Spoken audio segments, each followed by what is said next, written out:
Bonjour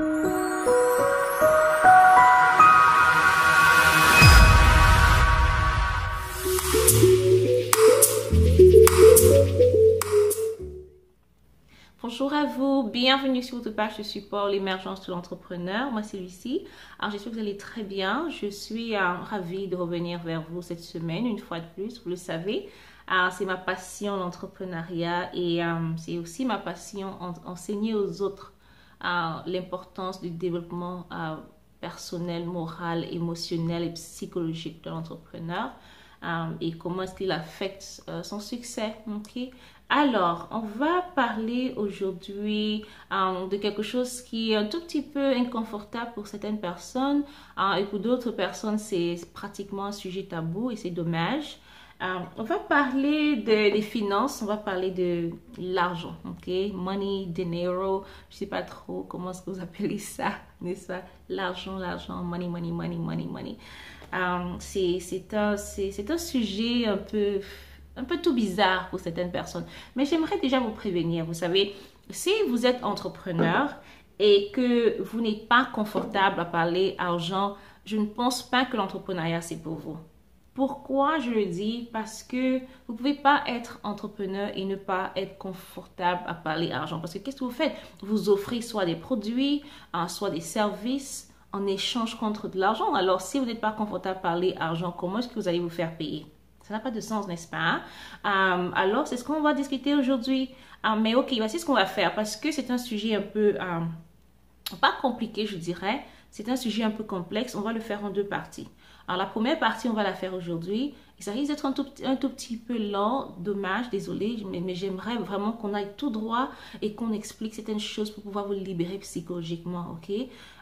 Donc, la première des choses, la première partie aujourd'hui, on va parler de la pauvreté. J'aimerais parler de la pauvreté. Qu'est-ce qui fait que certaines personnes soient pauvres? Et la semaine prochaine, je vais vous expliquer exactement ce que c'est que l'argent. Mais qu'est-ce que c'est que l'argent et pourquoi est-ce que certaines personnes n'en ont pas assez? Ok? Alors, parlons pauvreté. Et quand je dis pauvreté, je parle de la pauvreté financière.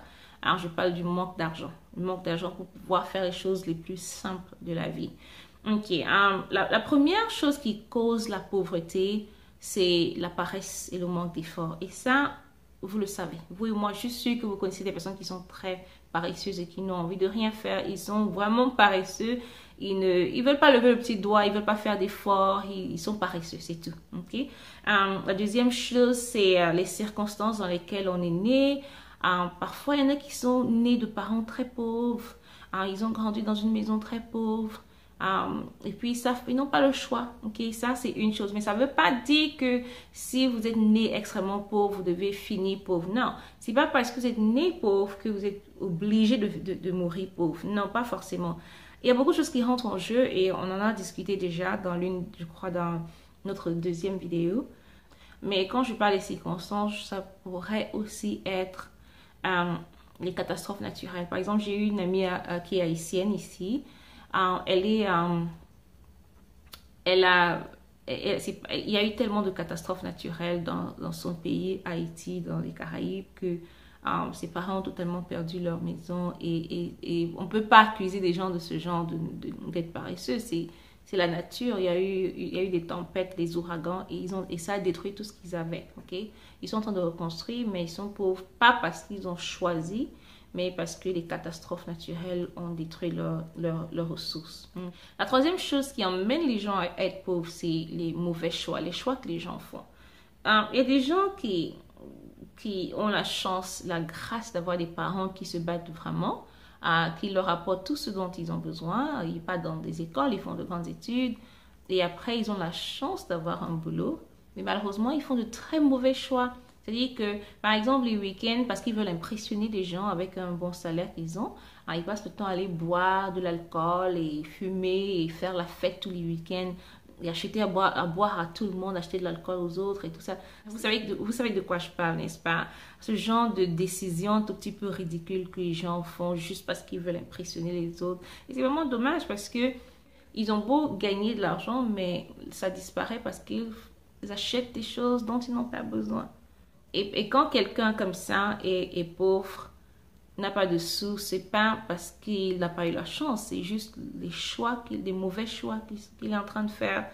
On va passer au point numéro 4. Une autre raison de pauvreté peut être l'oppression des autres. Ça peut être l'oppression d'un certain genre de gouvernement. Et c'est dommage. Mais, comme je dis, on peut contourner cela aussi. Le 5e point, c'est le sabotage, l'auto-sabotage. Il y a des gens, vous allez remarquer, ils bossent très très dur. Ils bossent vraiment, vraiment, vraiment, mais chaque fois vous allez vous rendre compte qu'ils arrivent à un certain niveau et soit ils sont bloqués, soit ils chutent et ils repartent en arrière. Ils arrivent à un certain niveau, ils chutent, ils se retrouvent en arrière.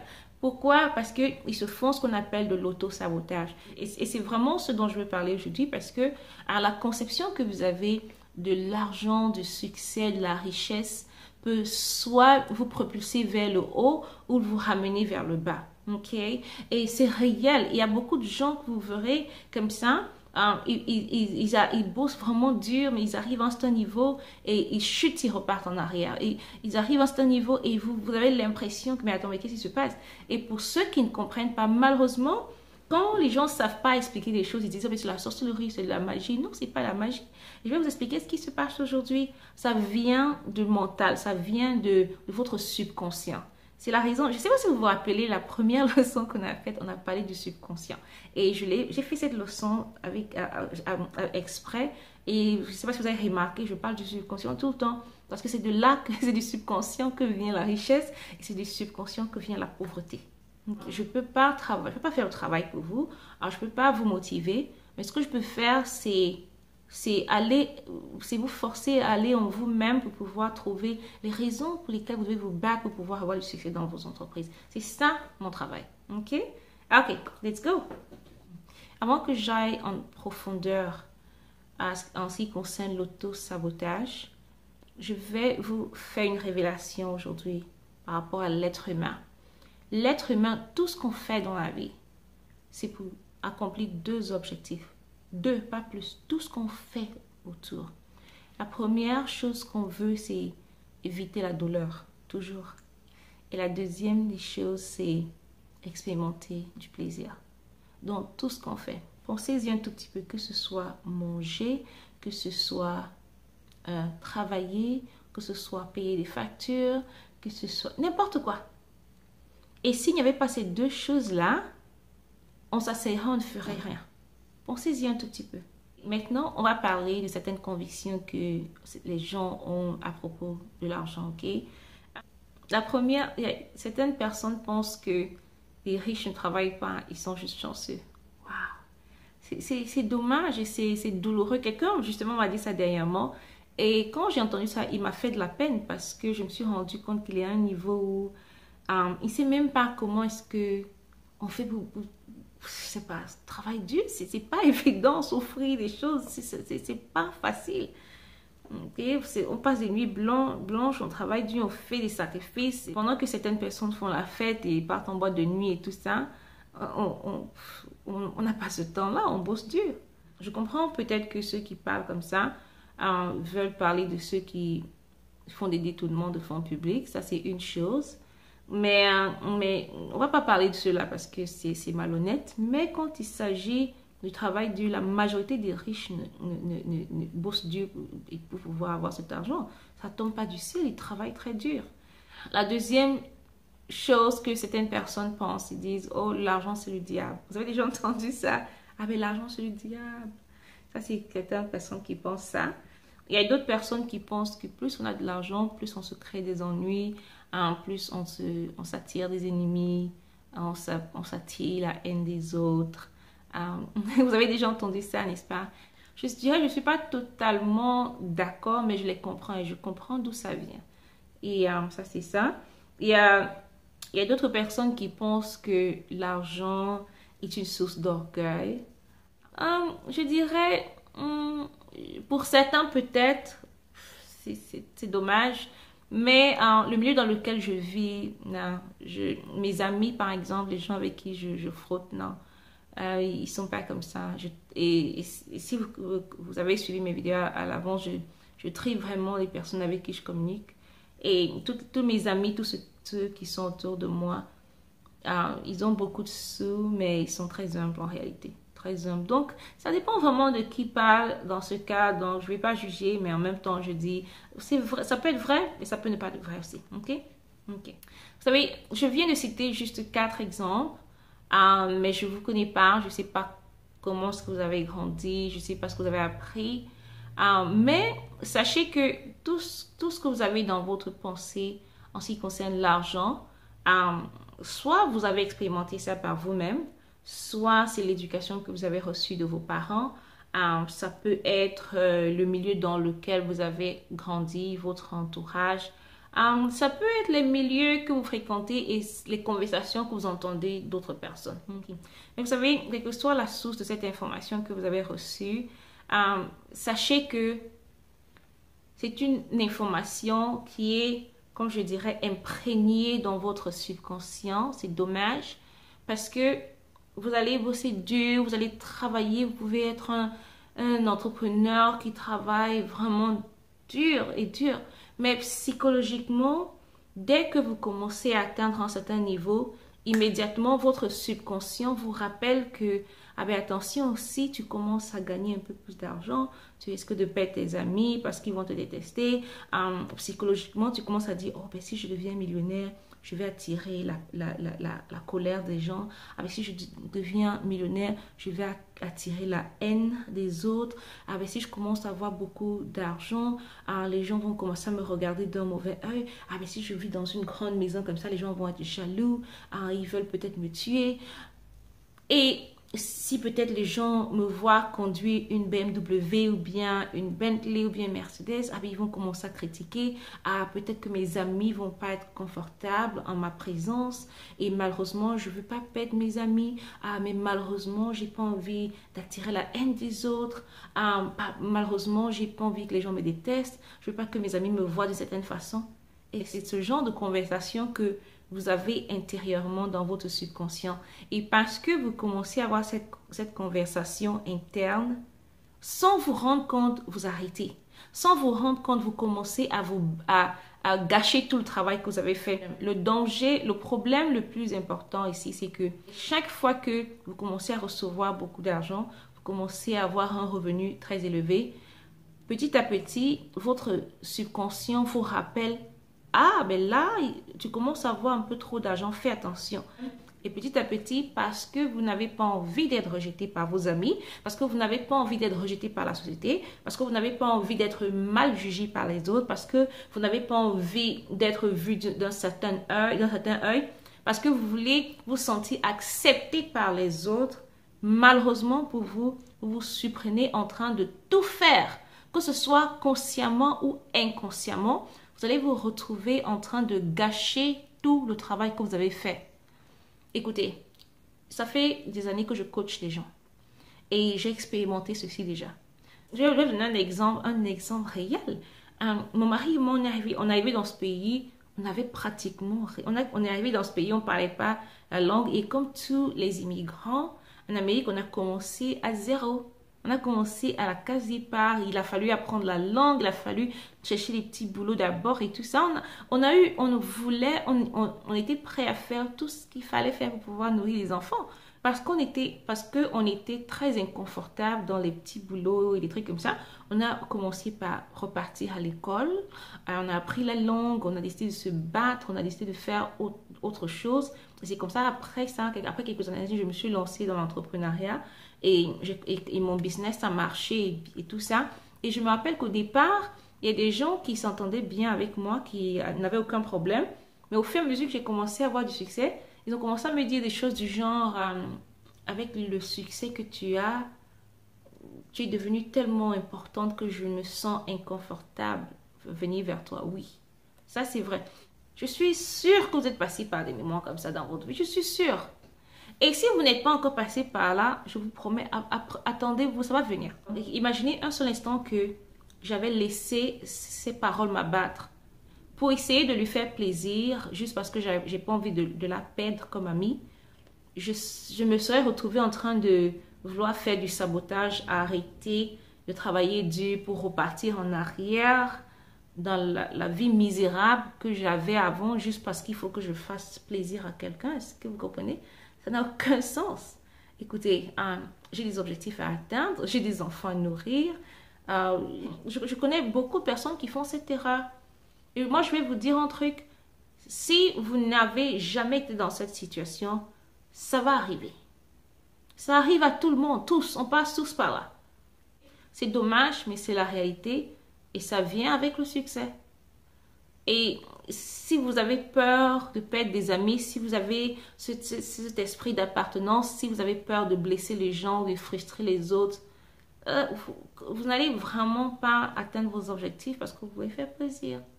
Je vais vous expliquer ce que vous devez faire pour pouvoir y remédier. Je vais vous expliquer ce que vous devez faire pour pouvoir éviter de saboter votre propre succès, de vous mettre les bâtons dans les roues vous-même.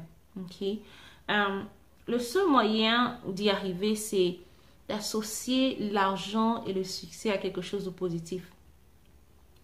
Par exemple, vous vous rappelez, si vous avez regardé les toutes premières vidéos, j'avais fait un exercice de conscience. J'avais fait un exercice de conscience où je vous avais demandé d'écrire des choses et je vous avais demandé de réfléchir sur votre vie, les choses que vous aimeriez avoir et tout ça.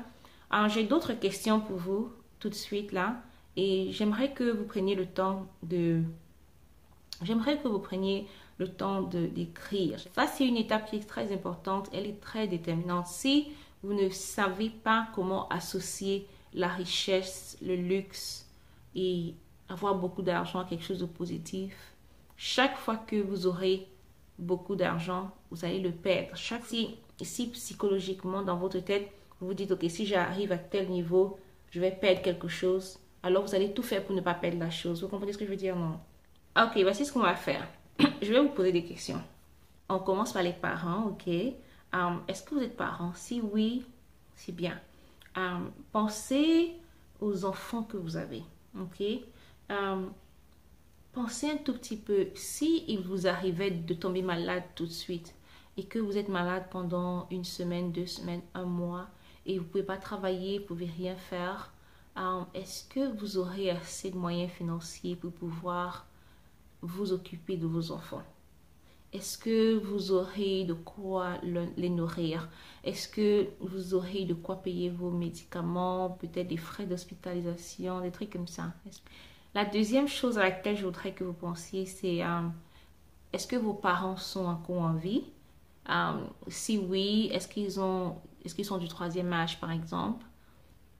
Si jamais ils sont malades, est-ce que vous avez de quoi vous occuper d'eux? Ok. Si vous avez un parent mourant, par exemple, est-ce que vous avez assez de moyens pour pouvoir courir d'une ville à une autre, pour pouvoir rester à leur chevet avant leur mort et causer avec eux? Ok.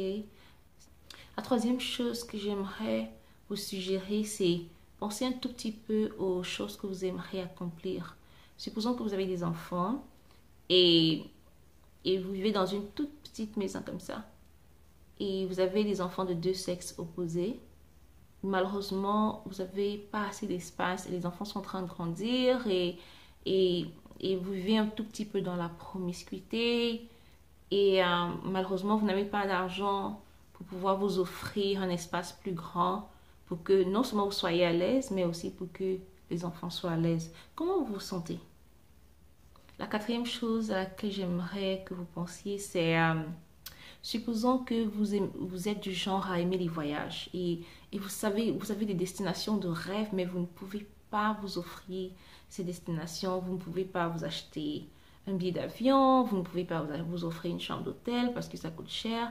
Vous savez, toutes ces petites choses-là, comment est-ce que ça fait? Qu'est-ce que ça fait dans vos cœurs? Comment est-ce que vous vous sentez chaque fois que vous pensez à cette destination de rêve, mais vous savez que vous n'avez pas l'argent pour vous offrir cela? Okay. Le cinquième scénario, c'est celui-ci. Vous vivez dans un quartier qui n'est pas très sécurisé. Peut-être parce qu'il y a des agressions, il y a du banditisme, c'est pas vraiment bien. Et vous souhaitez aller dans un quartier qui est plus ou moins plus safe, plus sécurisé. Mais malheureusement, vous n'avez pas l'argent pour vous offrir ce déplacement, mais vous savez dans votre cœur que tout peut vous arriver juste parce que c'est pas safe, c'est pas en sécurité. Comment est-ce que vous vous sentez? Okay. Alors, je vais m'arrêter à ces 5 exemples parce que je connais pas votre vie, mais vous savez les choses qui vous tiennent à cœur. C'est vous qui savez exactement les choses que vous aimeriez pouvoir vous offrir, mais malheureusement, vous n'avez pas les sous. Et le plus important, c'est pas ce que vous voulez vous offrir et dont vous êtes incapable de vous offrir. Le plus important, c'est comment est-ce que vous vous sentez chaque fois que vous pensez à ces choses qui sont importantes pour vous, mais que vous ne pouvez pas vous offrir. Ce que je vous conseille de faire, c'est aller dans un endroit calme où vous êtes tout seul et vous n'allez pas distrait et vous prenez le temps d'écrire. Il faut y penser et il faut le faire au sérieux parce que vous n'allez pas avoir une délivrance si vous ne prenez pas ça au sérieux. Si vous prenez des choses, c'est des petites choses comme ça que vous prenez à la légère et ça produit de grands effets plus tard. Quelqu'un me dira, ah ben Lucie, donc tu veux dire que c'est tout ce dont j'ai besoin? Oui, c'est tout. Est-ce que vous savez que les choses les plus simples que vous ne connaissez pas, c'est ça qui vous coûte plus cher? Si vous ne prenez pas le temps de travailler sur des petits détails comme ceux que je suis en train de suggérer et vous ne prenez pas le temps de modifier ce que vous avez appris en grandissant et c'est ce que la société vous a appris en ce qui concerne l'argent, chaque fois, vous n'allez pas vous rendre compte, mais vous allez bosser dur dans vos affaires, votre business va commencer à grandir et vous allez vous retrouver en train de vous faire du sabotage parce que inconsciemment, vous avez peur. C'est un manque d'éducation et c'est dommage, ok? Maintenant que vous savez, je compte sur vous pour pouvoir partager ça avec d'autres. Je compte sur vous pour pouvoir éduquer les autres. Je compte sur vous pour pouvoir partager cette vidéo pour pouvoir aider les autres. Je compte sur vous pour que cette information-ci puisse aller d'une main à une autre, pour que les gens soient informés. C'est un problème d'éducation, c'est tout. Pourquoi je le dis? C'est parce que si vous ressentez de la jalousie, de la haine, de la répugnance pour quelqu'un qui est riche et qui vit dans l'aisance ou qui a plus d'argent que vous, ça veut dire que vous êtes encore à ce niveau où vous avez l'impression inconsciemment que avoir beaucoup d'argent, c'est quelque chose de mauvais, c'est quelque chose de négatif. Et à cause de cette raison, quand vous allez arriver à ce niveau, quand vous allez travailler dur dans vos affaires, quand vous allez travailler votre business très dur et vous allez arriver presque à ce niveau, vous allez atteindre le niveau financier de cette personne psychologiquement parce que vous savez que vous détestez les personnes qui sont riches, juste parce que vous avez peur que quelqu'un d'autre vous déteste, vous allez vous faire de l'auto-sabotage sans vous rendre compte. Ok, on va arrêter à ce niveau aujourd'hui. La semaine prochaine, je vais vous expliquer ce que c'est que l'argent exactement et comment le recevoir quand vous faites les affaires. Ok. Ceci dit, merci infiniment d'avoir été avec moi encore. Et si vous avez des questions, posez-les en dessous. Comme ça, je vais répondre à ces questions dans la prochaine vidéo. Et si vous avez quelque chose qui vous a particulièrement marqué, n'oubliez pas de partager avec les autres. Et comme vous le savez, c'est pas l'entrepreneuriat qui est la source de succès. C'est pas l'entrepreneuriat qui est la clé du succès, mais c'est vous les entrepreneurs qui êtes la clé du succès. Alors n'oubliez pas de partager cette vidéo avec les autres et à la semaine prochaine.